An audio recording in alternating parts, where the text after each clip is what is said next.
how simple it is.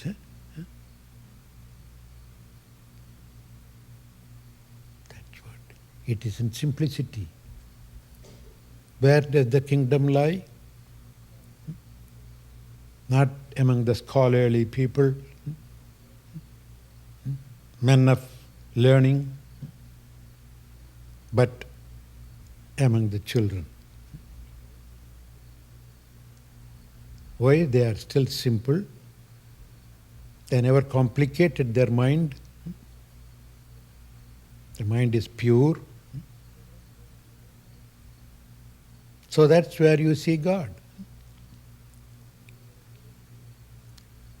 As Thiruvalluvar says again, he is a great genius. He puts all the great, lofty ideals within 7 words.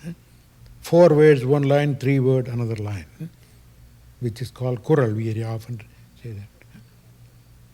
And he just summarizes all the definitions of dharma, or righteous life, in this words. Manattukkan Masilanadal Anaithu Aran. What is dharma? What is religious life? Manattukkan Masilanadal. To keep the mind totally free from any dirt, anything that would disturb, anything that would color it.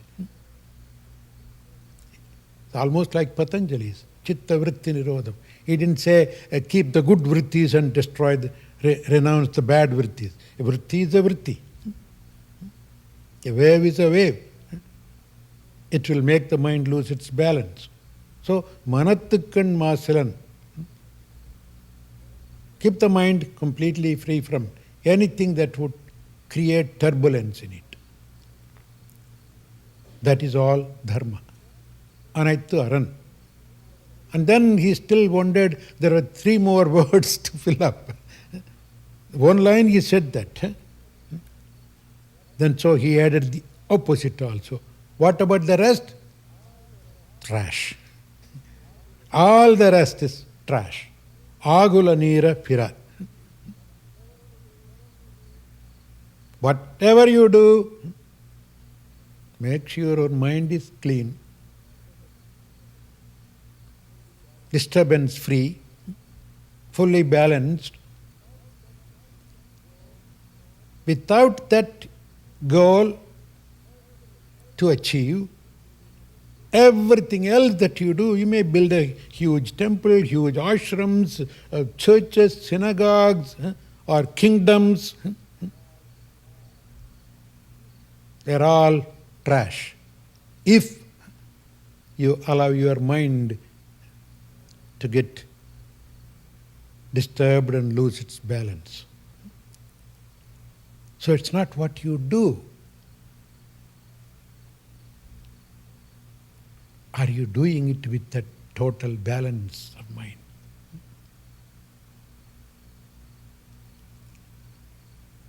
That's a very simple teaching. All the great men and women said the same thing. Taimanor, the very beginning he says, Angu ingu enadabadi engum prakasamai, ananda purtiyagi, arlodu niraindadu edu. He questions. Even during his time there should have been this religious wars.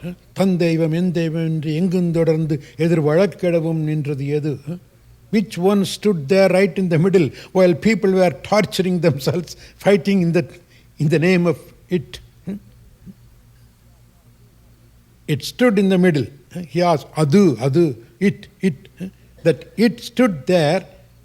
Each one saw that it from his or her angle, and they were killing each other.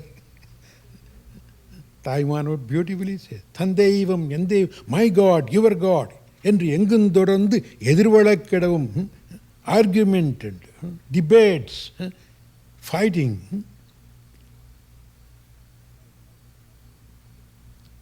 And we call them religious people. No. Religion is not to be measured by that. It's in every religion. You miss the point there. And you pick up the trash, the superficial thing. There are certain rituals that in practice is necessary. Like a lollipop. When you want to eat the lollipop, you have to have a stick there. And you hold it. How long? Until you finish the pop. Once you enjoy the pop, what do you do with the stick? Throw it out. You don't chew that. So all the dogmas, temples and rituals and things like that are simply like sticks. You hold it, try to get the taste of the pop. But here, in many cases, you see people don't even lick that pop. They fight in the name of stick. Oh, my stick is round, your stick is flat. Mine is short, yours is tall. Only with this stick you can eat lollipop, not with that kind of stick. They take sticks. See, when you get stick with that stick, you miss the pop. That's what. It has been constantly reminded to us by all the great people. Rise above all these petty-minded things. See things properly. எப்பொருள் எத்தன்மைத்தாயினும் அப்பொருள் மெய்ப்பொருள் காண்பதறிவு. Thiruvalluvar again. Whatever thing you see, however you see, learn to see the reality behind.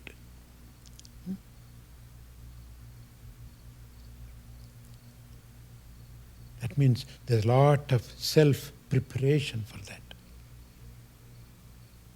And that's what Satchidananda realized after so many visits of Universalist Church.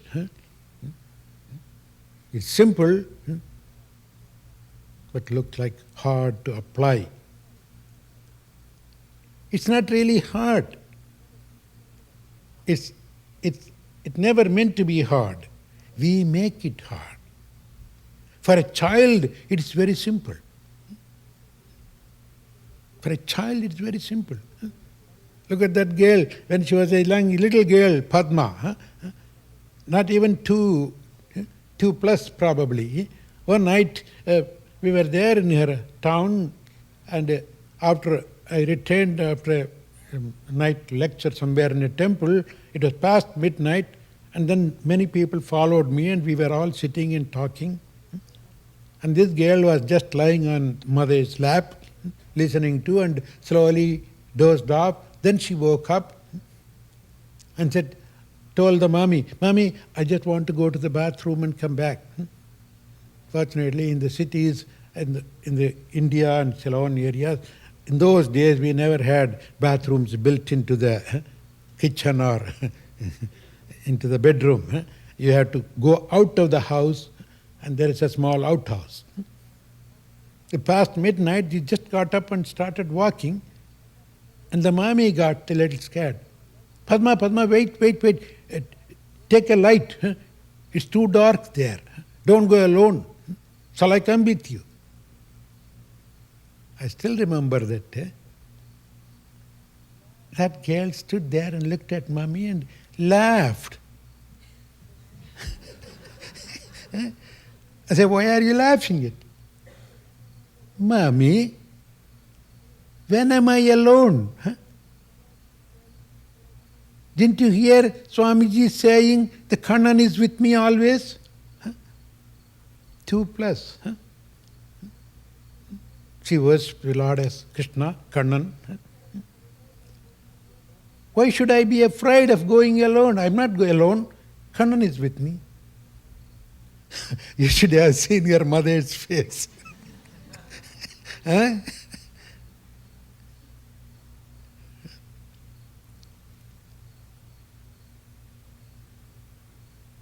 bring this out is, we need that kind of innocence.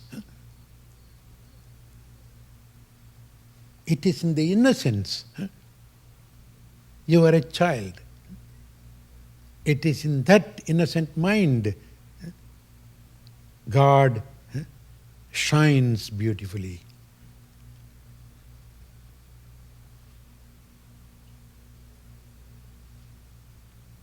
There was another little story. Oh, what is the time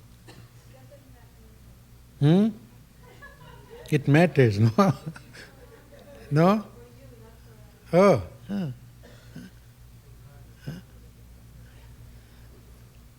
Once there was a Brahmin family in India,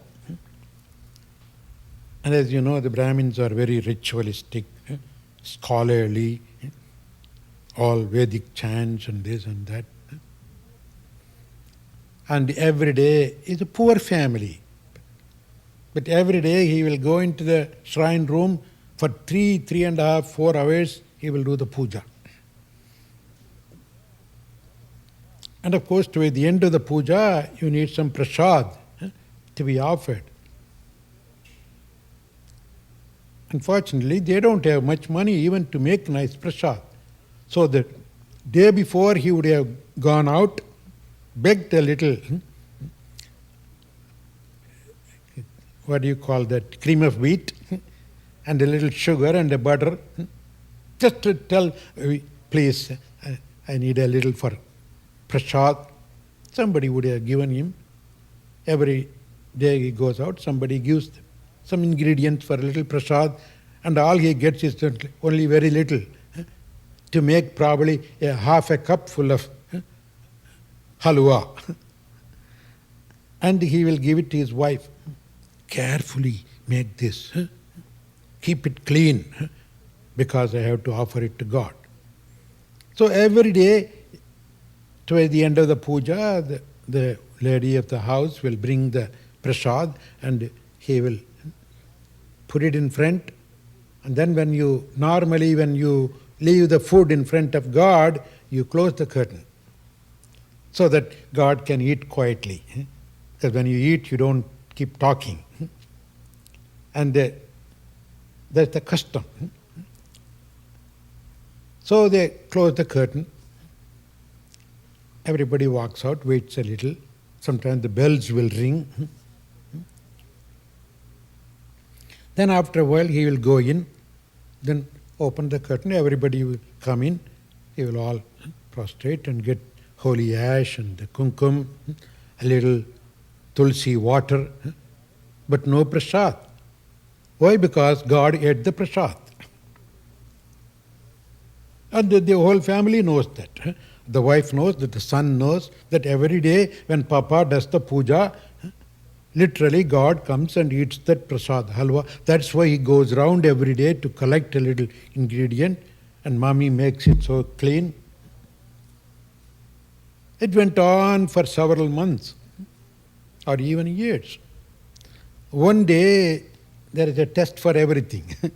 How long you can keep that secret. So one day, it just happened, he had to go out of the town for an important job. And he couldn't have returned the same day. He had to stay and come next day. So who will do the puja? So he called the boy and said, son, you have seen me doing the puja, I have watched, helped me. Do you think you can do a little puja? Even if it is sort of simple, doesn't matter. The boy was waiting for an opportunity because he saw the dad doing and he memorized everything. And he was waiting for an opportunity for him to do puja. So he jumped at that. Dad, I can do it very well. I know everything. He even started repeating the chants. Is it not you say this? Oh no, wait, stop. I know that you have watched everything. All right then. Do it today. I go and come back and take over after. He left. And the boy did the puja. And as usual, the mummy brought that prasad, and he left the prasad there, closed the curtain, came out, started ringing the bell, waited for the few minutes until the rod finishes, opened the curtain, went and saw. He started shivering. Why? The prasad is still there. It was not eaten by God that day. He fell in front of the altar. God, what did I do? Did I do anything wrong? Didn't I do the puja properly? You got offended at my puja. That's why you didn't eat the prasad. What will happen if Daddy comes and knows that I didn't do the puja well and you didn't want to eat my prasad? He started crying and hitting his head. And he was more afraid of his father scolding and thrashing him. Then he literally fainted. After a little while, he slowly shook up, came to consciousness and looked into the cup was empty. This time he jumped, oh God, thank you. You really accepted my puja too. I can't wait to tell my dad when he comes.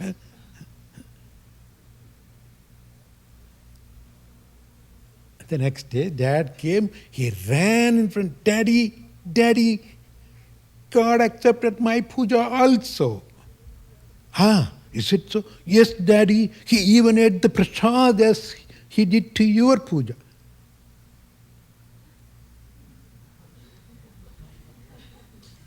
Are you sure?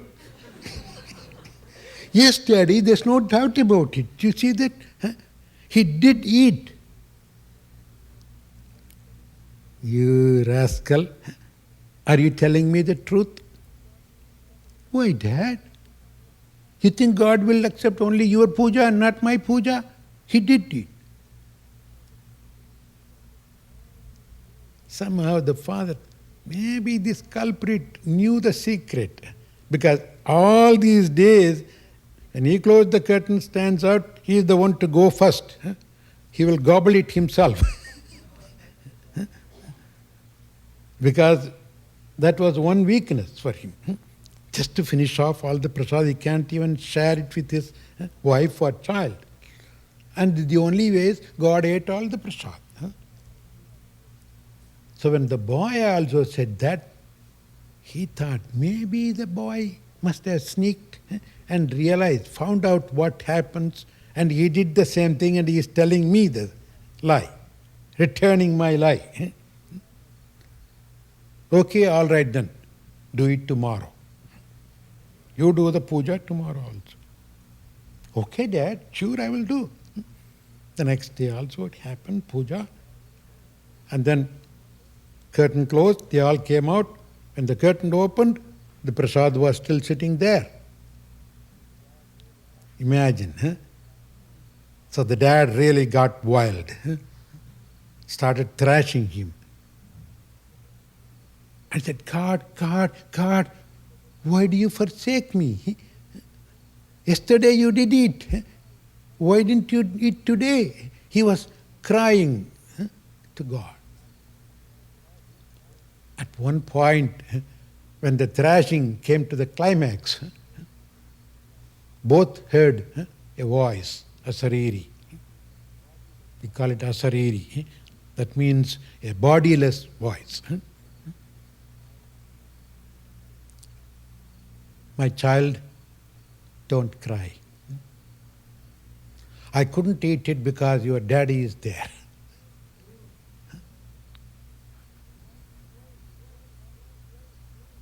Then why? He doesn't deserve to see me eating the prasad.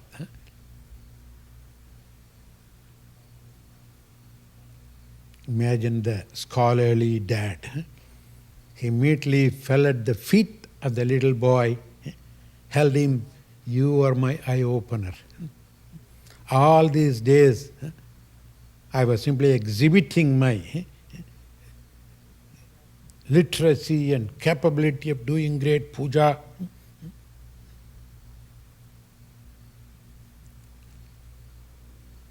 But you did it with total sincerity, with total innocence.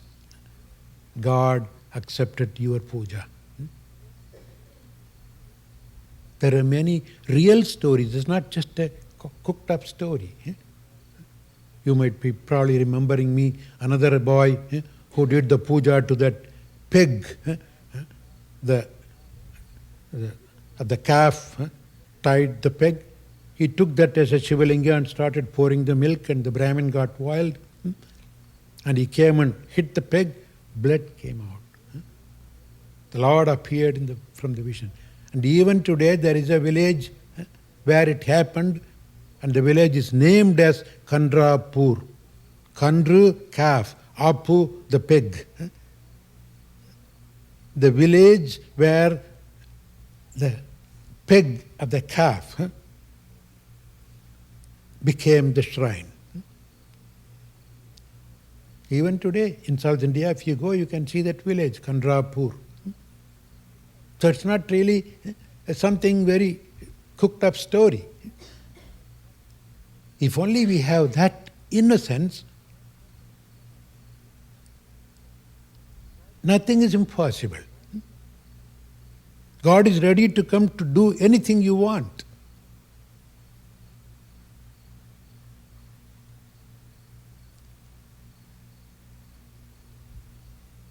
That's why all these sages have said that. Be a child, become a child, become a child.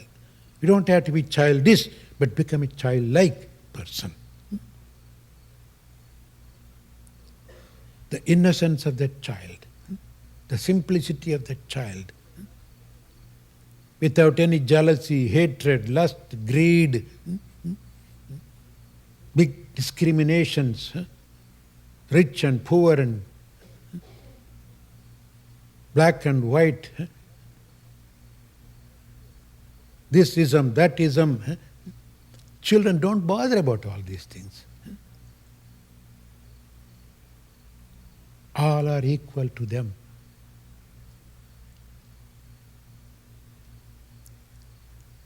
That's where you see real yoga.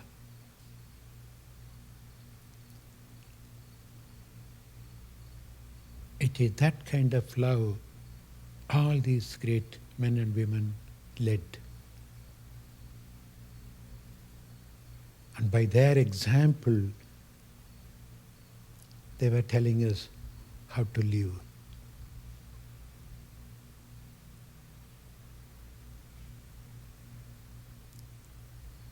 So on this beautiful auspicious day, let us remember the simple teaching of the great spiritual life. Even though we can't do it all by ourselves,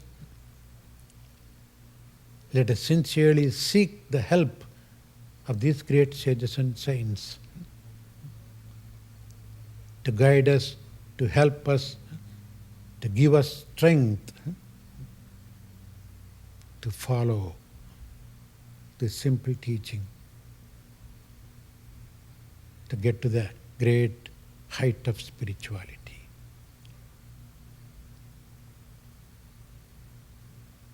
Let that be our wish and prayer on this wonderful day. Thank you. God bless you.